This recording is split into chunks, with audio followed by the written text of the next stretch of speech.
Hey guys, I am coming to you from my daughter's closet. I'm gonna let you look around.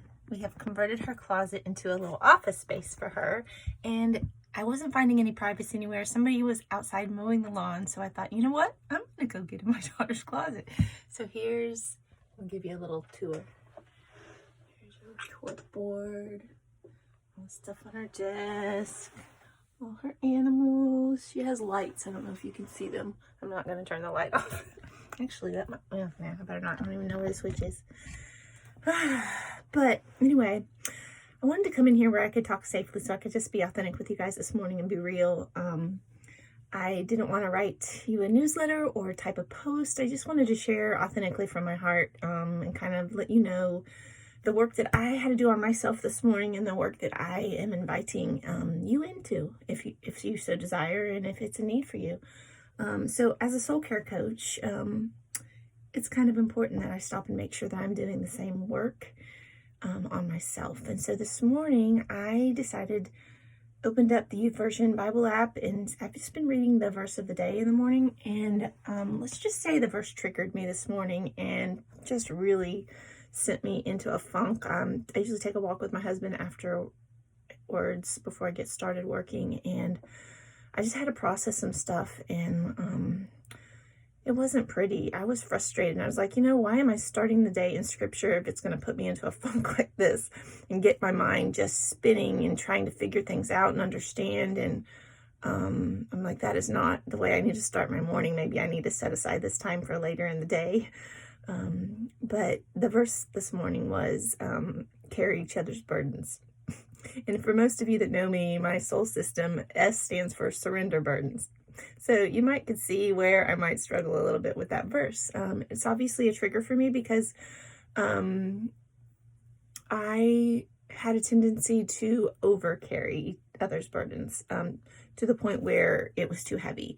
And as I was trying to talk with my husband about this and just really find the truth in this and where I'm misinterpreting or, my frustration at Paul for the way that he's communicating it or whatever, at the end of that passage, it even says, but we're responsible for carrying our own burdens. So there's this, wait a minute, which is it? Are we responsible for our own burdens or are we supposed to carry somebody else's, right? And so we know that there's a beautiful truth in there that we need to hold. But the problem is often we look at scripture through the lens of our own woundings, which is why I had that trigger. And so I'm just trying to figure out, what does it look like? And I do know what it looks like. I know what it feels like. I know what it feels like to care about somebody else, to come alongside and to support them, to lift them up in the midst of whatever they're going through, without carrying it in me or on me to where it becomes weighty. And then I'm like, oh, wait a minute, but didn't Jesus kind of put the flesh on himself? Didn't it become weighty for him sometimes? But this is kind of where I landed as I was having this conversation with my husband, is just when we are, because my husband had to bring around, wait a minute, that's taking it out of context. And remember, we're supposed to receive support as well, right?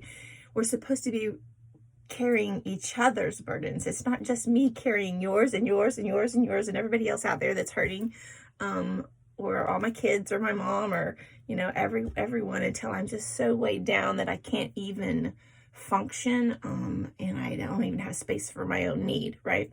It's supposed to be a mutual exchange. It's supposed to be a coming alongside, supporting each other so that we're lifted up, not so that we're weighed down and heavy. And so if I'm allowing you or my husband, or I'm asking for help and support, and I'm letting somebody else support me where I'm feeling, struggling under something that I'm dealing with, then it's a different dynamic that way. The problem, I think, comes into play is when I'm not asking for support. I'm not asking for help. Nobody's coming alongside me. So I'm carrying all my own stuff and I'm trying to carry everybody else's, which is the pattern that I used to have and what I used to do until it began to take a toll on my physical health. And which is why I've got into this work, which is why I am a soul care coach, is because I want to help people learn how to ask for and receive support and help, to unburden themselves, to take those weights off that they're carrying in and on them, to surrender that stuff. So how do we do that work and carry each other's burdens, right? How do we do that from a place of health? What does that look like? Well, it looks like exactly what my husband and I were finding. When I am surrendering my own burdens, confessing what I'm struggling with, asking for support and help, investing. I invest in a coach. I have a spiritual director now. I have people that I can express authentically what's going on for me today. I had a 15-minute quick meeting with my accountability coach today. So I shared with her what I was struggling with, and she was able to help me get some reframes and give me some direction and remind me what's true. And so I'm bringing in those things for myself so that I'm not in this place of heaviness. I am taking care of my own needs. I am taking care of my own soul. And so that when I see a need or somebody else expresses their need, I can come alongside and offer support, not in a way where I'm taking responsibility for it. Remember the end of that verse, but each of us are responsible for our own.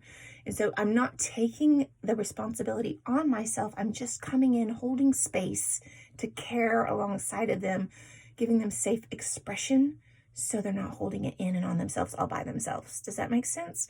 And so there is absolutely a healthy way for this to be the mutual, beautiful dynamic that God intended for us. And so we have to be careful about how we're reading and perceiving things based on our own wounding and how we can misinterpret it.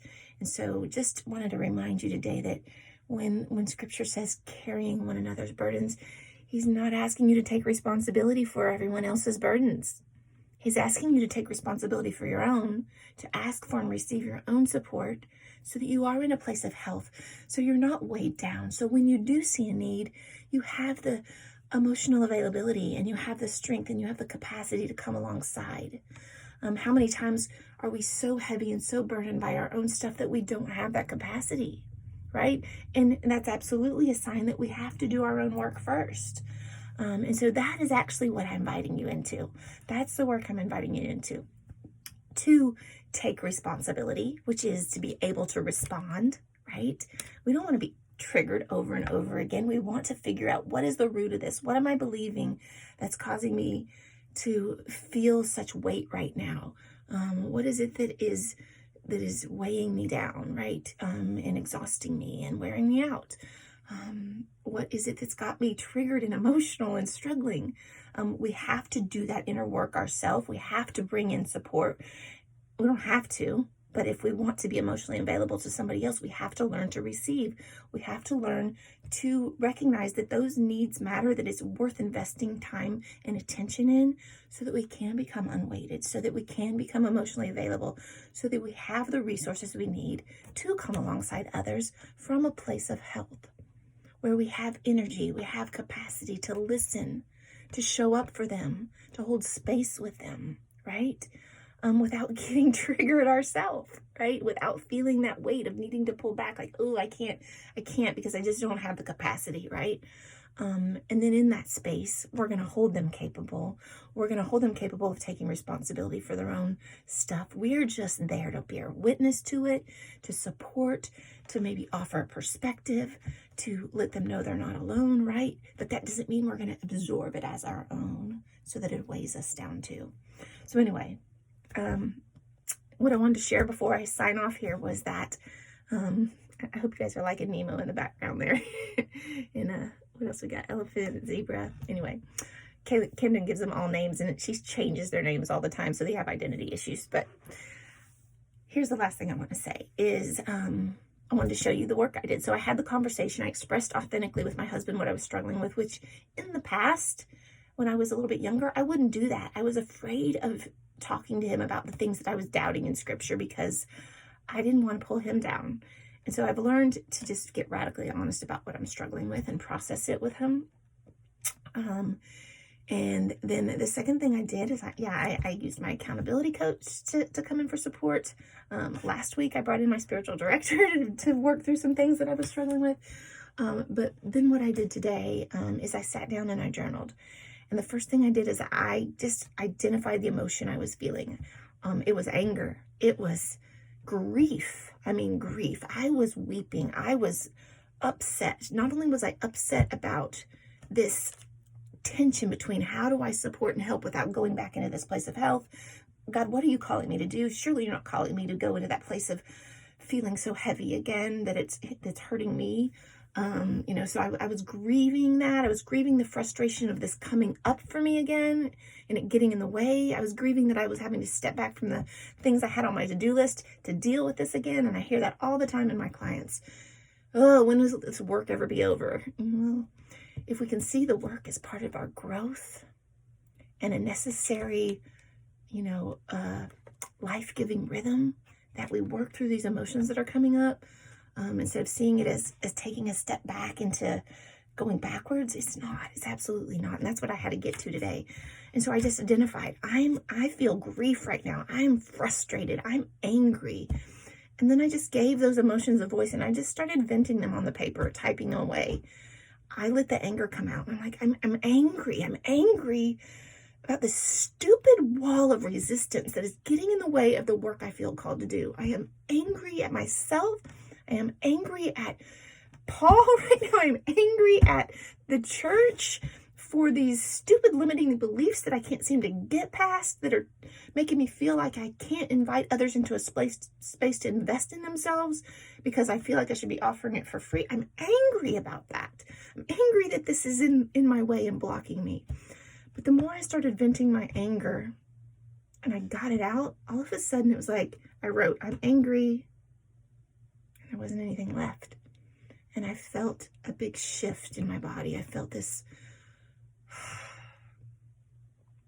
and I started noticing the birds again, and I started feeling the breeze on my arm, and I started feeling a calm and a peace settle over my soul again. And I was able to continue the process. I was able to see from a different perspective. I was able to begin asking questions. I began venting the sadness that was starting to come up after that. But what I want you to understand is there was a shift that took place as soon as I expressed the anger. As soon as I gave myself full permission to kick at the wall and scream about it, it came out of me. It moved through me. It let go. It released, right? And then I was able to find that perspective, and I could continue the process of journaling and, asking the questions that I ask my clients. What lets you know to be sad right now? What is it I'm believing, right? And I just went through my beliefs, and I went through them over and over and over again. I bet I had 20 beliefs listed there. What am I believing about myself right now? To have this experience, what must I be believing? What am I believing about others? And I kept going and going and going until I hit the root of it. And it came right back around to the stinking same thing that it comes back around to most of the time, which is, my needs aren't as important. My needs must not matter as much as others. But I landed there after I'd gone through the process of recognizing so many other things that were getting in the way. But dang it, if there's not a root to all of that stuff. And so I had to continue the process of what lets me know that's true, so many other questions that I use that really just helped me come back around to truth and perspective and really understanding where the trigger was coming from, what the roadblock was for me being able to invite these women into this group experience where I know there's powerful, powerful healing opportunities, not only for themselves, but for their families, for the work that they're called to do. And what my coach reminded me of this morning is, what if this isn't a roadblock? What if this is an opportunity to connect with that part of myself that's feeling that trigger, that's feeling that anger, that's feeling that frustration, to really continue the process of moving through this resistance. When I do that work, it opens me up for more availability to help somebody else do that work. Because we are called to an important work. We're called to be emotionally available, to be out there and not hindered. But we have to be willing to step back and do the work when we're triggered. That was part of my work today. And I just wanted to share it with you. I didn't like it.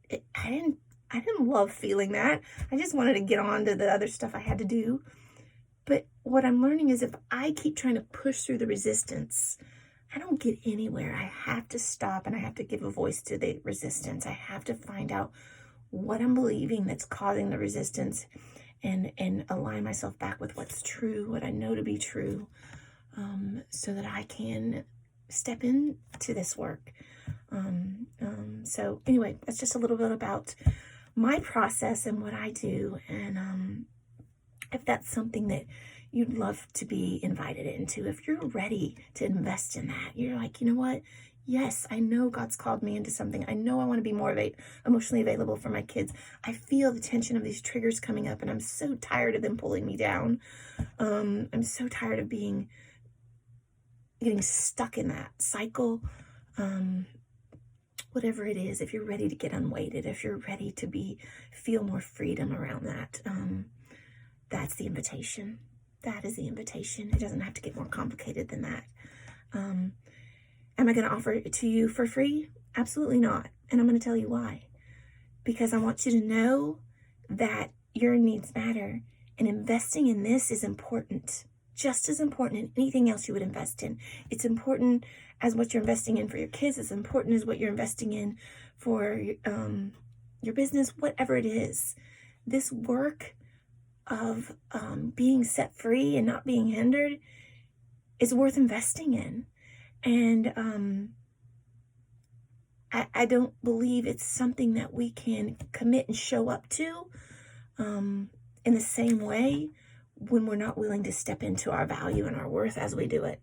That's part of the work I'm inviting you into. So if you're ready to say yes to yourself, if you're ready to recognize that this work matters not only to you, it matters to God, and it matters to the people around you, it matters to the people you're called to serve, and it's worth investing in, then I'm inviting you into that.